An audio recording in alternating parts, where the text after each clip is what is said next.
Hello friends, this is Pratiksha and I am student of SkyCC। तो आज की इस वीडियो में हम बात करने वाले हैं कॉन्स्टिट्यूशन के कुछ पॉइंट्स की, अनुसूचियों के बारे में बात करेंगे और नीति निर्देशक तत्वों के बारे में। तो सबसे पहले अनुसूची 12 हैं। तो 12 अनुसूची कौन कौन सी है? तो पहली अनुसूची में दिया गया है, इसमें राज्य और केंद्र शासित प्रदेश के बारे में बताया गया है। और दूसरी अनुसूची में राष्ट्रपति, राज्यपाल, विधायिका के पीठासीन अधिकारी के बारे में बताया गया। और तीसरी अनुसूची में शपथ के बारे में बताया गया। और चौथी अनुसूची में राज्यों में सीटों का आवंटन कैसे होता है इसके बारे में बताया गया है। पांचवी अनुसूची में अनुसूचित क्षेत्र और अनुसूचित जनजातियाँ। छठवीं अनुसूची में बताया गया असम, मेघालय, त्रिपुरा के जनजातीय क्षेत्र। और सातवीं अनुसूची में हमें केवल केंद्र और राज्यों के बीच शक्तियों का विभाजन कैसे होता है ये हमें समझाया गया है। और आठवीं अनुसूची में हमें भाषाओं के बारे में बताया गया है। नौवीं अनुसूची में हमें दल परिवर्तन बताया गया है, पार्टी चेंजेस कैसे होती हैं। और 11वीं अनुसूची में पंचायत है और 12वीं अनुसूची में नगर पालिका है। तो उद्देशिका क्या है संविधान की? संविधान बनाने का उद्देश्य सर्वप्रथम अमेरिकी संविधान में उद्देशिका का शामिल किया जाना और दिसंबर 1946 को पंडित जवाहरलाल नेहरू द्वारा संविधान सभा में प्रस्तुत, और जो कि 22 जनवरी 1947 को स्वीकृत हो गया था। उद्देशिका के 4 मूलभूत तत्व हैं। संविधान के अधिकारों का स्रोत भारत की जनता है और संविधान की प्रकृति संप्रभु, समाजवादी, पंथनिरपेक्ष और लोकतांत्रिक गणतांत्रिक। और संविधान का उद्देश्य न्याय, स्वतंत्रता, समता व बंधुत्वता है। संविधान लागू करने की तारीख 26 नवंबर 1949 को। संविधान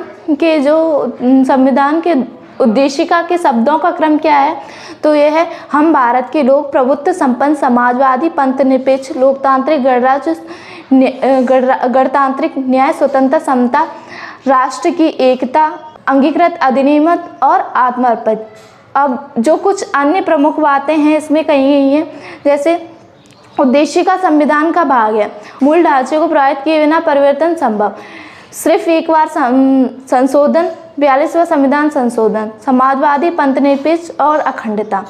अब कुछ संघ हैं और उसके क्षेत्र हैं, उसके बारे में बात कर लेते हैं। तो आर्टिकल 1 में बताया गया है भारत अर्थात इंडिया के बारे में। और आर्टिकल 2 में संसद नए राज्यों को प्रवेश कर सकती है। और थर्ड अनुसूची में हमें बताया गया है कि राज्यों के पुनर्गठन हेतु साधारण बहुमत अपेक्षित। थर्ड आर्टिकल में हमें बताया है कि राज्यों के पुनर्गठन का प्रावधान। और चौथे आर्टिकल में हमें बताया गया है कि राज्यों के पुनर्गठन द्वारा साधारण बहुमत अपेक्षित। राज्यों का पुनर्गठन भाषाई आधार पर नहीं, जैसे कि डार कमीशन, धरा आयोग और जीवीपी समिति, फजल अली आयोग।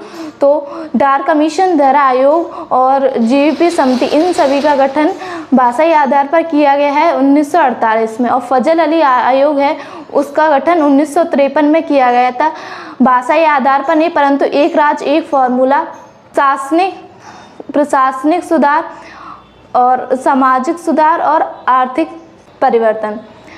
अब हम बात करते हैं नागरिकता के बारे में। तो अनुच्छेद 5 से 11 तक नागरिकता के संबंध में नागरिकता को निर्धारित करने संबंधी प्रावधान। तो भारत से पाकिस्तान तथा पाकिस्तान से बाहर जाते समय नागरिक को प्रोविजन करने वाली नागरिकता के अधिकार, यह प्रावधान उस समय के लिए किए गए थे जब भारत का संविधान लागू होता था, तब भारत का विभाजन हुआ था। नागरिकता के संबंध में कानून बनाने की शक्ति संसद को। अब अमेरिकी संविधान की संकल्पना, जिसमें भाग 4 में बताया गया है आर्टिकल 12 से 35 तक मूल अधिकारों के बारे में। अब बात कि संविधान का उद्देश्य है व्यक्ति को अपने सर्वांगीण विकास को सुनिश्चित करना तथा राज्य के मनमानेपन के विरुद्ध कार्रवाई। सुप्रीम कोर्ट वाद योग होने पर सुप्रीम कोर्ट व हाई कोर्ट जाने की सुरक्षा। अब आर्टिकल 12 के बारे में बात करते हैं। इसमें बताया गया है भारत की संसद के बारे में, राज्य विधानमंडल, राज्य सरकार और विधायी स्थानीय निकाय के बारे में। अब बात करते हैं आर्टिकल 13 की, जिसमें हमें अधिकारों के बारे में बताया गया है। शिक्षा का अधिकार, स्वतंत्रता का अधिकार, उपचारों का अधिकार और धर्म की स्वतंत्रता का अधिकार और समता का अधिकार। अब हम बात करते हैं कि केवल नागरिकों को प्राप्त अधिकार। तो आर्टिकल 15, 16, 19, 29 और 13, इसकी विशेषताएं क्या हैं संविधान की? तो राज्यों को तार्किक प्रतिनिधि लगाने का अधिकार और संसद द्वारा संशोधनीय, सकारात्मक व नकारात्मक दोनों प्रकृति वाले, और साथ ही इसमें सामाजिक लोकतंत्र की स्थापना। तो आर्टिकल 32 में बताया गया है बंदी, प्रत्यक्षीकरण, परमादेश, उत्प्रेक्षण, अधिकार प्रेक्षा।